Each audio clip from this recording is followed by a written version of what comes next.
Merci, monsieur le maire. 84 écoles maternelles, une vingtaine d'écoles élémentaires, une dizaine de crèches font l'objet d'enquêtes judiciaires pour faits de violences sexuelles sur les enfants. Et nous apprenons que 16 personnes accusées de violences sexuelles ont été interpellées ce matin. Ces chiffres bouleversent les familles et nous inquiètent tous sur la capacité de la ville à protéger les enfants qui lui sont confiés. Depuis plusieurs mois, les révélations de violences sexuelles présumées dans le périscolaire parisien, qui est sous votre responsabilité, se multiplient. Et l'affaire récemment révélée par la presse est particulièrement grave. Un animateur mis en cause pour des violences sexuelles dans une école du 11e arrondissement avait déjà fait l'objet en 2024 d'une plainte pour des faits similaires dans un autre établissement. Comment cela peut-il être imaginable ?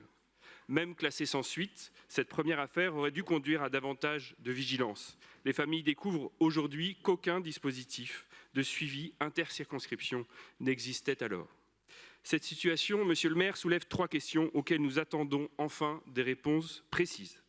D'abord, nous souhaitons vous interroger sur l'accompagnement des victimes, des familles susceptibles de l'être. Beaucoup de parents témoignent d'un profond sentiment d'abandon et parfois d'un manque de transparence. Quels dispositifs psychologiques, juridiques et sociaux la ville met-elle concrètement à leur disposition ?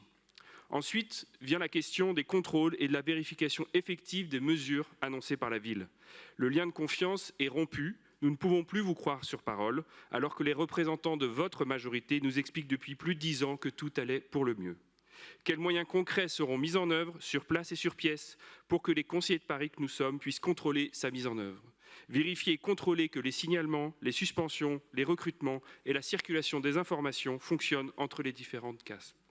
Si nous sommes satisfaits que la justice se soit pleinement saisie de cette affaire, nous restons déterminés à ce que la parole des enfants soit entendue et que les enquêtes aillent jusqu'au bout.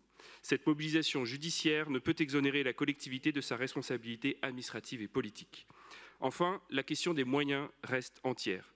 Rapporté au nombre d'établissements concernés, les 20 millions d'euros annoncés représentent à peine plus de 30 000 euros par école, qui doivent être pourtant consacrés à des travaux de sécurisation, de nouvelles toilettes, des aménagements des recoins. À cela doit s'ajouter nécessairement la revalorisation des rêves, la formation des animateurs et celle de 2 jours des vacataires.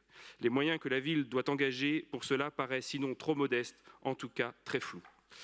Monsieur le maire, face à une crise qui semble désormais systémique à Paris, les Parisiens attendent des garanties concrètes, des contrôles effectifs et une véritable politique de protection de l'enfance.